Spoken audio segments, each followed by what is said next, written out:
Hi hello నమస్తే, నేను మీ Ashok Regoti. Welcome to Bhavita news. ఈరోజు మార్నింగ్ న్యూస్లో భాగంగా పాత్రికేయ మిత్రులు ఎటువంటి వార్తలు మన ముందుకు తీసుకొచ్చారో ఒకసారి చూద్దాము. అందులో భాగంగానే ముందుగా వెలుగు దినపత్రికను చూస్తే మన ఎన్నికల ఖర్చు ప్రపంచంలోనే టాప్. ఈ లోక్సభ ఎన్నికల్లో ఖర్చు అంచనా 1.35 లక్షల కోట్లు. ఈసీ ప్రభుత్వం పార్టీలు అభ్యర్థులకు కలిపి లెక్క కట్టిన నిపుణులు 2019లో 60,000 కోట్లే. ఇప్పుడు అంతకు రెట్టింపు కానున్న ఖర్చు. దేశంలోనే 96 కోట్ల ఓటర్లు, ఒక్కో ఓటరుకు 1400 ఖర్చు పెడుతున్నారు. అమెరికా అధ్యక్ష ఎన్నికల కన్నా ఇదే ఖరీదైన ఎలక్షన్. 2020 యుఎస్ ఎలక్షన్లో 1.2 లక్షల కోట్ల వ్యయం. ప్రపంచవ్యాప్తంగా ప్రపంచ దేశాల్లో ఎక్కడ చూసినా ఇంత ఖర్చు ఎప్పుడు కాలేదు. భారత్లో అంటే ఇండియాలో ఓటుకు అంటే ఎలక్షన్స్ వచ్చినప్పుడు అయ్యేంత ఖర్చు ప్రపంచ దేశాల్లోనే అవ్వలేదు అని చెప్పేసి నిపుణులు చెప్పడం జరుగుతుంది. మన ఎన్నికల ఖర్చు ప్రపంచంలోనే టాప్. ప్రపంచంలో అన్నిటికంటే కూడా ఇండియాలోనే ఎన్నికల ఖర్చు ఎక్కువగా పెడుతున్నారు. టాప్ ప్లేస్లో ఉంది ఇండియా. ఎన్నికల కోసం పెట్టే ఖర్చులో టాప్ ప్లేస్లో ఇండియా ఉంది అని చెప్పేసి చెప్పడం జరుగుతుంది. ఈసీ ప్రభుత్వం పార్టీల అభ్యర్థులకు కలిపి లెక్క కట్టిన నిపుణులు 2019లో 60,000 కోట్లు అయితే ఇప్పుడు అంతకు రెట్టింపు కానున్న ఖర్చు అని చెప్పేసి అన్నారు. 2019లో 60,000 కోట్లు అయింది, ఇప్పుడు మాత్రం అంతకు రెట్టింపు డబల్ కాబోతుంది. 1.35 లక్షల కోట్లు ఖర్చు కాబోతుంది అంటే ఎన్నికల కోసం. అది అంత ఖర్చు పెడుతున్నారు ఎన్నికల కోసం నాయకులు, పార్టీలు. బీఆర్ఎస్ అవినీతిపై కాంగ్రెస్ చర్యలేవి? అక్రమాల్లో ఆ రెండు పార్టీలు ఒకటే. కేంద్ర మంత్రి అమిత్ షా రాష్ట్రంలో ముస్లిం రిజర్వేషన్లు ఎత్తివేస్తాం, ఎస్సీ ఎస్టీ బీసీలకు లబ్ధి చేకూరుస్తాం, అయోధ్యలో గుడి కట్టి దేశమంతా జై శ్రీరామ్ అనిపించిన ఘనత మోదీదే, దేశంలో 400కు పైగా సీట్లు గెలిచి మళ్ళీ అధికారంలోకి వస్తామని ధీమా. సిద్దిపేట బహిరంగ సభలో ప్రసంగం. అమిత్ షా సిద్దిపేటలో బహిరంగ సభలో ప్రసంగం చేశారు. దేశం మొత్తం కూడా జై శ్రీరామ్ అనే పేరు మారిమోగిపోయింది. అయోధ్యలో గుడి కట్టిన ఘనత మోదీకే అంటే బీజేపీ పార్టీకే చెల్లింది. దేశం మొత్తం కూడా జై శ్రీరామ్ అనే నినాదంతో మారిమోగిపోయింది. అంతేకాదు ఒక పక్క బీఆర్ఎస్ పార్టీ, ఇటు కాంగ్రెస్ పార్టీ రెండు ఒకటే, రెండు తోడు దొంగలే.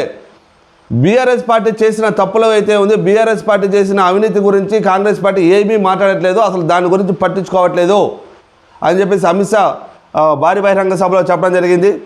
రాష్ట్రంలో ముస్లిం రిజర్వేషన్లు ఎత్తేస్తాం, ఎస్సీ ఎస్టీ బీసీలకు లబ్ధి చేకూరుస్తామని చెప్పేసి రాష్ట్రంలో ముస్లింల రిజర్వేషన్లు ఖచ్చితంగా ఎత్తివేయడం జరుగుతుంది. మేము అధికారంలోకి వస్తే ఎస్సీ ఎస్టీ బీసీలకు లబ్ధి చేకూరుస్తామని చెప్పేసి అమిత్ షా చెప్పడం జరిగింది. అదే క్రమంలో దేశంలో 400 పైగా సీట్లు సాధించి మళ్ళీ బీజేపీ పార్టీ అధికారంలోకి వస్తుంది, మళ్ళీ మోదీ ప్రధానమంత్రి అవుతాడు అని చెప్పేసి ధీమా వ్యక్తం చేశారు అమిత్ షా. బీఆర్ఎస్ హయాంలో జరిగిన అవినీతి అక్రమాలపై కాంగ్రెస్ ప్రభుత్వం ఎందుకు చర్యలు తీసుకోవడం లేదని కేంద్రంలో హోంమంత్రి అమిత్ షా ప్రశ్నించారు. అవినీతి అక్రమాలపై బీఆర్ఎస్ కాంగ్రెస్ రెండు ఒకటే, అందుకే కాళేశ్వరం అవినీతి భూదందాలపై కాంగ్రెస్ ప్రభుత్వం ఎలాంటి విచారణ చేపట్టడం లేదు అని ఆయన దుయ్యపట్టారు. రాష్ట్రంలో అధికారంలోకి వచ్చి రాగానే కాంగ్రెస్ పార్టీ అవినీతి మొదలుపెట్టిందని, తక్కువ టైంలోనే తెలంగాణను ఢిల్లీకి ఏటీలా తయారు చేసిందని ఆరోపించారు. గురువారం సిద్దిపేట ప్రభుత్వ డిగ్రీ కాలేజీ గ్రౌండ్లో నిర్వహించిన బీజేపీ విశాల జనసభలో అమిత్ షా మాట్లాడారు. మజ్లిస్ పార్టీకి భయపడి తెలంగాణలో ఉన్న బీఆర్ఎస్ పార్టీ కానీ ఇటు కాంగ్రెస్ పార్టీ కానీ తెలంగాణ విమోచన కార్యక్రమాన్ని జరపడం లేదు. ఖచ్చితంగా ఈ రెండు పార్టీలు కూడా ఒక మజ్లిస్ పార్టీకి భయపడి అందుకే విమోచన దినోత్సవాన్ని జరపడం లేదు. ఒక బీఆర్ఎస్ పార్టీ, ఒక బీజేపీ పార్టీ మాత్రమే ఆ విమోచన దినాన్ని జరుపుకుంటుంది అని చెప్పేసి అమిత్ షా చెప్పడం జరిగింది. ఒక పక్క మజ్లిస్ని భయపడుతుంది కాంగ్రెస్ పార్టీ, ఇటు బీఆర్ఎస్ పార్టీ అని చెప్పేసి అమిత్ షా చెప్పడం జరుగుతుంది. గ్రాడ్యుయేట్ ఎమ్మెల్సీ స్థానానికి మే 27న పోలింగ్, వచ్చే నెల 2 నుంచి 9 దాకా నామినేషన్లు, జూన్ 5న ఓట్లు లెక్కింపు, షెడ్యూల్ రిలీజు. మొత్తం ఓటర్లు 4,61,806 మంది.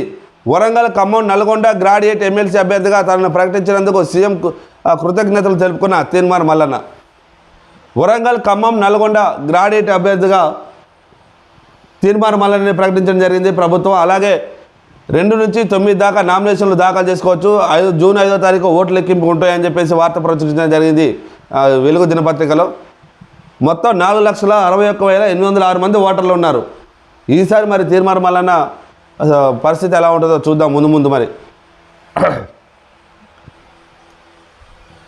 ప్రజల గుండెలు చీల్స్తే నేను కనిపిస్తా, నా గుండె చీల్స్తే తెలంగాణ కనిపిస్తుంది కేసీఆర్. ప్రజల గుండెలు చీలిస్తే అంటే తెలంగాణ ప్రజల గుండెల్లో నేను ఇంకా ఉన్నాను, వాళ్ళు నన్ను ఆదరిస్తున్నారు, ప్రేమిస్తున్నారు, వాళ్ళ గుండెల్లో నన్ను గుడి కట్టుకొని కొలుస్తున్నారు. వాళ్ళ గుండెలు చీలిస్తే నేను కనిపిస్తాను, నా గుండెలు చీలిస్తే తెలంగాణ ప్రజలు కనిపిస్తారు అని చెప్పేసి మాజీ సీఎం కేసీఆర్ చెప్పడం జరిగింది. ప్రజల గుండెలు చీలిస్తే నేను కనిపిస్తాను, నా గుండెలు చీలిస్తే ప్రజలు కనిపిస్తారు. తెలంగాణ ప్రజల్లో వాళ్ళ గుండెల్లో ఇంకా నేను సుస్థిరమైన స్థానం ఇంకా నేను సుస్థిరంగానే ఉన్నాను, వాళ్ళు నన్ను ప్రేమిస్తున్నారు, ఆదరిస్తున్నారు. ఇప్పటికీ తెలంగాణ ప్రజల గుండెల్లో నేను ఉన్నాను, సుస్థిరమైన స్థానం నాదే తెలంగాణ ప్రజల గుండెల్లో. ఒకవేళ నా గుండె చీల్చినా కూడా తెలంగాణ ప్రజలే కనిపిస్తారు. దేవుడు నన్ను అందుకే పుట్టించాడేమో అని చెప్పేసి మాజీ సీఎం కేసీఆర్ ఒక సంచలన వ్యాఖ్యలు అయితే చేశారు. తెలంగాణ ప్రజల గుండెల్లో నాదే సుస్థిరమైన స్థానం, వాళ్ళు నన్ను గుడి కట్టుకొని పూజిస్తున్నారు, వారి గుండెల్లో ఇంకా నన్ను ప్రేమిస్తూనే ఉన్నారు అని చెప్పేసి మాజీ సీఎం కేసీఆర్ అయితే చెప్పడం జరిగింది. అదేవిధంగా కాంగ్రెస్ సర్కార్పై యుద్ధం చేస్తాం, నిరుద్యోగ భృతి మెగా డిఎస్సి ఏమైంది, 5 ఎకరాల పైన ఉన్న వాళ్ళకు రైతు బంధు ఇస్తే మూల్యమైనా పోతుందా, తీర్థం పుచ్చుకొని ప్రసాదం తిని ఊరేగింపులు తీస్తే కడుపు నిండుతుందా, కాంగ్రెస్కి ఓటేస్తే బీజేపీకి వేసినట్టు అని విమర్శించారు. కాంగ్రెస్ బీజేపీ ఒకటే అని చెప్పేసి ఈయన చెప్తున్నారు. మనం గతంలో కూడా అనుకున్నాం, అటు బీజేపీ ఏమో బీఆర్ఎస్ కాంగ్రెస్ ఒకటే అని వాళ్ళు అంటున్నారు, ఈయనేమో బీజేపీ కాంగ్రెస్ ఒకటే అని ఈయన అంటాడు. బీజేపీ వాళ్ళేమో కాంగ్రెస్ వాళ్ళు బీజేపీ బీఆర్ఎస్ పార్టీ వాళ్ళు ఒకటే ఒకరి మీద ఒకరు విమర్శలు చేసుకుంటూ పోతూనే ఉన్నారు. నిజానికి ఏం జరుగుతుంది, ఏమవుతుంది అనేది ఎవరికి తెలియదు. సరే, ఎన్నికల టైం కాబట్టి ఖచ్చితంగా ఒకరి మీద ఒకరు విమర్శలు చేసుకోవడం కామన్. ఏదేమైనప్పటికీ కేసీఆర్ మాత్రం ఒక సంచలనమైన వ్యాఖ్యలు అయితే చేశారు. తెలంగాణ కోసమే నన్ను పుట్టించాడు దేవుడు, తెలంగాణ గుండెలో సుస్థిరమైన స్థానం నాదే, ఇప్పటికే నన్ను వాళ్ళు ఆదరిస్తున్నారు, ప్రేమిస్తున్నారు అని చెప్పేసి అంటున్నారు. మరి కేసీఆర్ మరి చూద్దాం, మీరు అన్నట్టుగా నిజంగా తెలంగాణ ప్రజల గుండెల్లో మీరు ఇంకా సుస్థిరమైన స్థానాన్ని పొంది ఉండుంటే ఏం జరుగుతుందో ఒకసారి చూద్దాం. ఇప్పుడు లోక్సభ ఎన్నికలు జరిగిన తర్వాత వచ్చే రిజల్ట్ని బట్టి నిజంగా ఇంకా మీరు తెలంగాణ ప్రజల గుండెల్లో ఉన్నారా లేదా, అసలు వారు మిమ్మల్ని ఏ విధంగా చూస్తున్నారు అని చెప్పేసి రాబోయే ఎన్నికల ఫలితాలలో మనకు తేలిపోతుంది. ఖచ్చితంగా ఈ ఎన్నికలు అయితే ఖచ్చితంగా బీఆర్ఎస్ పార్టీకి వాళ్ళ భవితవ్యం తేలటానికి ఇది ఒక నిదర్శనం అనుకోవచ్చు. ఖచ్చితంగా రాబోయే ఎన్నికలు, లోక్సభ ఎన్నికలు ఏదైతుందో ఈ ఎన్నికల్లో వచ్చే ఫలితాలు బీఆర్ఎస్ భవితవ్యం తేల్చబోతుంది. ఇప్పుడు కేసీఆర్ చెప్పినట్టు వాళ్ళ గుండెల్లో నేనున్నాను, నా గుండెల్లో తెలంగాణ ప్రజలు ఉన్నారని చెప్పారు. ఈ భారీ డైలాగులు ఏదైతే చెప్పారో ఈ డైలాగులు ఎంతవరకు నిజం అనేది లోక్సభ ఎన్నికల రిజల్ట్ అయితే ఖచ్చితంగా తేలబోతుంది. చూద్దాం మరి ఏమవుతుందో. నేను హోంమంత్రి అయితే బీఆర్ఎస్ నాయకులందరినీ తీసుకెళ్ళి జైల్లో కూర్చోబెడతా అని చెప్పేసి కోమటిరెడ్డి రాజగోపాల్ రెడ్డి ఒక సంచలనమైన వ్యాఖ్యలు అయితే చేశారు. తెలంగాణ రాష్ట్రాన్ని 10 సంవత్సరాలు పాలించిన కేసీఆర్ అప్పుల కుప్ప చేసిండు.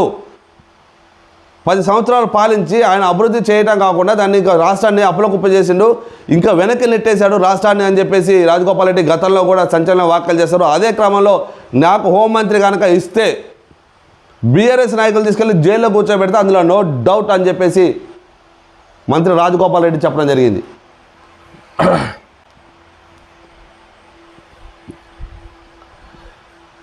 కాంగ్రెస్కు మహిళల గ్యారంటీ, ఉచిత బస్సు, ఫ్రీ కరెంటు, 500కు సిలిండర్, డ్వాక్రా రుణాల వడ్డీ రుణమాఫీ కలిసి వస్తాయనే పార్టీ ఆశలు. ఆయా స్కీమ్ల కింద 1.50 కోట్ల మందికి లబ్ధిదారులు. మహిళల్లో ఎక్కువ మంది కాంగ్రెస్ పైనే వైపే ఉంటారని అంచనా. ప్రచారంలో పొలిటికల్ కామెంట్స్తో పాటు గ్యారంటీలపైన ఫోకస్. కాంగ్రెస్ పార్టీకి మహిళా ఓటర్లు ఎవరైతే ఉన్నారో వాళ్ళు కలిసి వచ్చే అవకాశం ఉంది అని చెప్పేసి భావిస్తున్నారు కాంగ్రెస్ పార్టీ వాళ్ళు. ఎందుకంటే వాళ్ళు లోక్సభ ఎన్నికల్లో, అసెంబ్లీ ఎన్నికల్లో ఏదైతే హామీలు ఇచ్చారో 500 గ్యాస్ సిలిండరు, ఉచిత కరెంటు, ఉచిత బస్సు అని చెప్పేసి వాళ్ళు ఇప్పటికే అమలు చేయడం జరిగింది. మరి మేము ఏదైతే హామీలు ఇచ్చామో ఆ హామీలు చాలా వరకు మీరు అమలు చేస్తున్నామో అది మాకు కలిసి వచ్చే అంశము. ఒక పక్క 500 గ్యాస్ సిలిండర్ ఇస్తున్నారు, ఉచిత కరెంటు ఇస్తున్నాము, ఉచిత బస్సు ఇస్తున్నాం. కాబట్టి ఎక్కువ సంఖ్యలో మహిళలు మాకు ఓటేసే అవకాశం ఉంది. ఖచ్చితంగా ఈ లోక్సభ ఎన్నికల్లో మహిళలు మాకు ఓట్లు వేసి మమ్మల్ని గెలిపిస్తారు అని చెప్పేసి కాంగ్రెస్ పార్టీ ధీమా వ్యక్తం చేయడం జరుగుతుంది. అంతేకాకుండా రాష్ట్రంలో 100 రోజుల పాలనలో అమలు చేసిన గ్యారంటీలు పొందిన లబ్ధిదారులకు తమకు ఓటు బ్యాంకుగా మారతారని కాంగ్రెస్ ధీమాగా ఉన్నది. ఇందులో ప్రధానంగా మహిళా ఓటు బ్యాంకు ఎక్కువ మొత్తంలో తమ వైపు మొగ్గు చూపుతారని ఛాన్స్ ఉందని భావిస్తుంది. రాష్ట్రంలో కోటికి పైగా కుటుంబాలకు కాంగ్రెస్ ప్రభుత్వంలో వివిధ రకాలుగా గ్యారంటీల రూపంలో లబ్ధి జరిగింది. అందులో గృహజ్యోతి కింద ఫ్రీ కరెంటు, మహాలక్ష్మి కింద ఆర్టీసీ ఉచిత బస్సు ప్రయాణం, రాజీవ్ ఆరోగ్యశ్రీ, డ్వాక్రా మహిళల వడ్డీ లేని రుణాలు, 500 గ్యాస్ సిలిండర్ వంటివి ఉన్నాయి. అవి కాంగ్రెస్ పార్టీ వాళ్ళకి ఒక ధీమా అయితే ఉన్నది. ఖచ్చితంగా మేము ఏదైతే 100 రోజుల పాలనలో ఎటువంటి గ్యారంటీలు ఇచ్చామో, ఎటువంటి అమలు చేశామో సంక్షేమ పథకాలు, అవి ఖచ్చితంగా మాకు ప్లస్ అయ్యే అవకాశాలు ఉన్నాయి. మహిళా ఓటర్లు మాకే ఓటు వేస్తారు అని చెప్పేసి ఒక ధీమా అయితే వ్యక్తం చేస్తున్నారు. అందులో భాగంగానే గృహజ్యోతి కింద ఫ్రీ కరెంటు, మహాలక్ష్మి కింద ఆర్టీసీ ఉచిత బస్సు ప్రయాణం చేయించారు. రాజీవ్ ఆరోగ్యశ్రీ అండ్ డ్వాక్రా మహిళల వడ్డీ లేని రుణాలు, 500 గ్యాస్ సిలిండరు, ఇవన్నీ కూడా మహిళలకి అవసరమైనవి, మహిళలకి కావాల్సినవి. కాబట్టి ఖచ్చితంగా మహిళలు ఆలోచించి కాంగ్రెస్ పార్టీకి ఓటేస్తారని చెప్పేసి కాంగ్రెస్ పార్టీ ధీమా వ్యక్తం చేయడం అయితే జరుగుతుంది. నెక్స్ట్ ఇక ఇక్కడ ఆగి ఉన్న లారీని ఢీకొట్టిన కారు, 6 మృతి అని చెప్పేసి వెలుగు దినపత్రికలో ప్రచురించడం జరిగింది. మొన్న కూడా చూసాము, ఒక ఆగున్న లారీ కిందకి కారు టోటల్గా కింది బ్యాక్ సైడ్ వెనక భాగం నుంచి లోపలికి వెళ్ళిపోయి 2 వ్యక్తులు దుర్మరణం అయ్యారు. అదేవిధంగా ఈరోజు కూడా ఆగి ఉన్న లారీని ఢీకొట్టారు, 6 మృతి చెందారు అని చెప్పేసి వార్త ప్రచురించడం జరిగింది. చెవులు కుట్టించేందుకు విజయవాడ వెళ్తుండగా ప్రమాదం, చనిపోయిన వాళ్ళంతా ఒకే కుటుంబానికి చెందిన వాళ్ళు. సూర్యాపేట కోదాడ శివార్లో ఈ ఘటన జరిగిందంట. చెవులు కుట్టించేందుకు విజయవాడ వెళ్తున్నారు, అంటే అమ్మవారి గుడికి వెళ్తున్నట్టున్నారు వీళ్ళంతా. సో అక్కడ ఆగున్న లారీని ఢీకొట్టారు. ఒకే కుటుంబానికి చెందిన 6 చనిపోయారని చెప్పేసి వార్త ప్రచురించడం జరిగింది. సూర్యాపేట జిల్లా కోదాడ పట్టణ పరిధిలో శ్రీరాంపురం సమీపంలో గురువారం ఉదయం ఘోర రోడ్డు ప్రమాదం జరిగింది. నేషనల్ హైవేపై ఆగి ఉన్న లారీని వెనక నుంచి కారు వేగంగా ఢీకొట్టడంతో 6 చనిపోయారు. మరో 4 తీవ్ర గాయాలపాయాలను. హైదరాబాద్ నుంచి విజయవాడ వెళ్తుండగా ఈ యాక్సిడెంట్ జరిగింది. కోదాడ మండలం చెమిరియాలకు చెందిన జిల్లా శ్రీకాంత్ 30 సంవత్సరాలు, 10 ఏళ్లుగా హైదరాబాద్లో ఉంటూ కారు డ్రైవర్గా పనిచేస్తున్నాడు. అతనికి భార్య నాగమణి, పిల్లలు 4 లావణ్య ఉన్నారు. అది అంత దారుణం. ఒకే కుటుంబానికి చెందిన వాళ్ళు ఒక దెబ్బకి చనిపోయారు 6. చిన్న నిర్లక్ష్యం, అతివేగం నిండు ప్రాణాలు పలుకుంది. అందుకే చెప్తూనే ఉన్నారు రోడ్డు భద్రత ప్రభుత్వాలు కూడా రోడ్డు భద్రత జాగ్రత్త పాటించండి, ప్రయాణం చేసేటప్పుడు జాగ్రత్తగా ఉండండి, రోడ్డు ప్రమాదాలు చోటు చేసుకుంటాయి, మీ కుటుంబాలు రోడ్డు మీద పడతాయి కాబట్టి చాలా జాగ్రత్తగా ఉండండి చెప్తూనే ఉన్నారు. కానీ జరుగుతూనే ఉన్నాయి వాళ్ళ. మోదీ మళ్ళీ గెలిస్తే రిజర్వేషన్ల రద్దు, బీజేపీకి ఓటేస్తే జరిగేది ఇదే. ఎస్సీ ఎస్టీ బీసీలు అప్రమత్తంగా ఉండాలని సీఎం రేవంత్ రెడ్డి పిలుపునివ్వడం జరిగింది. రాజ్యాంగ హక్కులను బీజేపీ కలరాస్తున్నది. ఏటా 2 కోట్ల ఉద్యోగాలు ఇస్తామని గద్దెనెక్కిన మోదీ ఇచ్చిన జాబులెన్ని? 14 మంది ప్రధానులు 55 లక్షల కోట్లు అప్పు చేస్తే మోదీ ఒక్కడే చేసిన అప్పు 113 లక్షల కోట్లు. నిత్యావసర వస్తువుల రేట్లు విపరీతంగా పెంచిండు. అగరబత్తీలపైన జీఎస్టీ వేస్తుండు. కులగణనకు కాంగ్రెస్ కట్టుబడి ఉంది. కేంద్రంలో పవర్లోకి వస్తే జనాభా ప్రాతిపదికన రిజర్వేషన్లు అమలు చేస్తామనే ప్రకటన. బీజేపీపై 10 ఏళ్ల మోసం, 100 ఏళ్ల విధ్వంసం పేరిట ఛార్జీ షీట్ రిలీజ్ చేస్తామని చెప్పేసి సీఎం రేవంత్ రెడ్డి జరపడం జరిగింది.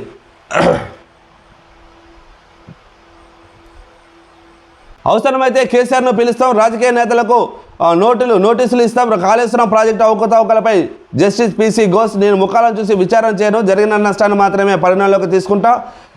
సెకండ్ విజిట్లో మేడిగడ్డ బ్యారేజీ పరిశీలనకు వెళ్తామని వెల్లడి. బీఆర్కే భవన్లో ఇరిగేషన్ అధికారులతో సమావేశం.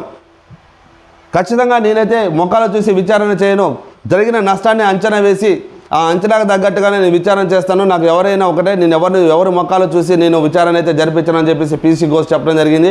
అదే క్రమంలో సెకండ్ విజిట్లో మేడిగడ్డ వెళ్తాము, అక్కడ జరిగిన అవినీతి అవకతవకల గురించి కూడా ఖచ్చితంగా మేము పరిణామాలు తీసుకుంటాము అని చెప్పేసి చెప్పడం జరిగింది. కాళేశ్వరం ప్రాజెక్టులో జరిగిన అవకతవకలపై అవసరమైతే కేసీఆర్ను పిలిచి సమాచారం తీసుకుంటామని విచారణ కమిషన్ చైర్మన్ జస్టిస్ పినాకి చంద్ర ఘోష్ అన్నారు. ప్రజల నుంచి అభిప్రాయాలు సేకరిస్తామని తెలిపారు. ఎంక్వైరీ ఇంకా ప్రారంభ దశలోనే ఉంది, నిపుణులు ఒపీనియన్ కూడా తీసుకుంటామని అన్నారు.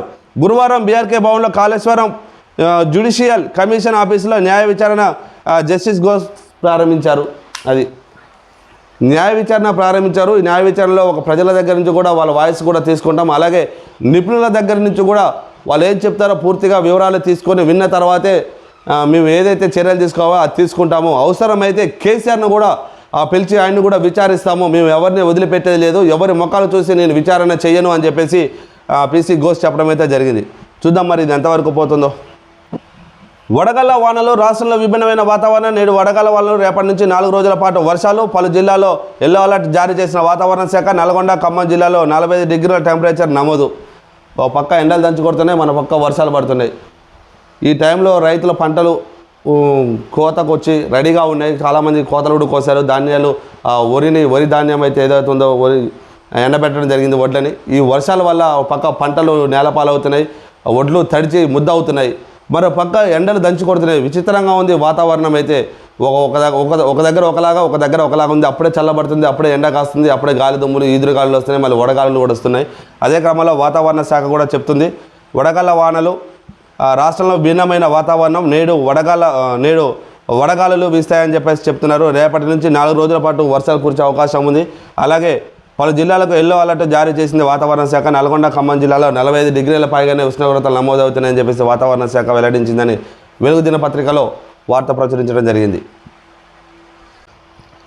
ఒకడు ఓట్లు, మరొకడు ఓట్లు. రాజకీయాల కోసం దేవుణ్ణి వాడుకుంటున్నారు. అక్షింతలు కడుపు నింపుతాయా? భువనగిరిలో బీజేపీ కాంగ్రెస్ ములాఖాత్. బీజేపీ వల్ల రాష్ట్రానికి నష్టం. సిగ్గు లేకుండా ఎలా ఓట్లు అడుగుతున్నారు? తెలంగాణకు కాంగ్రెస్ శత్రువు. నా గుండె చీలిస్తే తెలంగాణ కనిపిస్తుంది, తెలంగాణ ప్రజల గుండెలు చీలిస్తే నేను కనిపిస్తానని చెప్పేసి సీఎం రేవంత్ రెడ్డి అయితే మాజీ సీఎం కేసీఆర్ అయితే వ్యాఖ్యలు చేయడం జరిగింది. అదే వ్యాఖ్యని దిశ దినపత్రికలో ప్రచురించడం జరిగింది. ఒకడు ఓట్లు, మరొకడు ఓట్లు. అంటే ఒకరు ఓట్లు, మరొకరు ఓట్లు. అంటే కేసీఆర్ ఒక పక్క బీజేపీ పార్టీని, ఇటు కాంగ్రెస్ పార్టీని, అటు మోదీని, ఇటు సీఎం రేవంత్ రెడ్డిని ఉద్దేశించి ఒక సంచలనమైన వ్యాఖ్యలు అయితే చేశారు. రేవంత్ రెడ్డి ఈ మధ్యకాలంలో ఎక్కడికి వెళ్ళినా సరే ఆ ప్రాంతాల్లో ఎవరైతే దేవతామూర్తులు దేవుళ్ళు ఉంటారో వాళ్ళ మీద ఒట్లేస్తున్నారు. వాళ్ళ సాక్షిగా ఖచ్చితంగా నేను రైతు రుణమాఫీ చేసి తీరుతానని చెప్పేసి దేవుళ్ళ మీద ఒట్లేస్తున్నారు. అదేవిధంగా బీజేపీకి సంబంధించిన మోదీ కూడా ఓట్లు దండుకుంటున్నారు. రామ మందిరానికి సంబంధించింది ఓట్లు, అక్షింతలకు సంబంధించింది, లేకపోతే రామ మందిరాన్ని, అయోధ్యలో కట్టిన రామ మందిరాన్ని సాకుగా చూపిస్తే ఓట్లు అడుగుతున్నారు. ఇక్కడేమో ఓట్లు వేసి ఓట్లు అడుగుతున్నారు. వీళ్ళిద్దరూ చేసేది ఒకటే అని చెప్పేసి మాజీ సీఎం కేసీఆర్ చెప్పడం జరుగుతుంది. రాజకీయాల కోసం దేవుణ్ణి వాడుకుంటున్నారు అని చెప్పేసి కేసీఆర్ చెప్పడం జరిగింది. ఒకరు వచ్చేమో ఓట్లు వేసి ఓట్లు అడుగుతున్నారు, మరొక అతను వచ్చేమో ఓట్ల కోసం దేవుణ్ణి వాడుకుంటున్నారని చెప్పేసి కేసీఆర్ చెప్పడం జరుగుతుంది. అక్షింతలు కడుపు నింపుతాయా? భువనగిరిలో కాంగ్రెస్ బీజేపీ ములాఖాత్. బీజేపీ వల్ల రాష్ట్రానికి నష్టం. సిగ్గు లేకుండా ఎట్లా ఓట్లు అడుగుతున్నారు? తెలంగాణకు కాంగ్రెసే శత్రువు.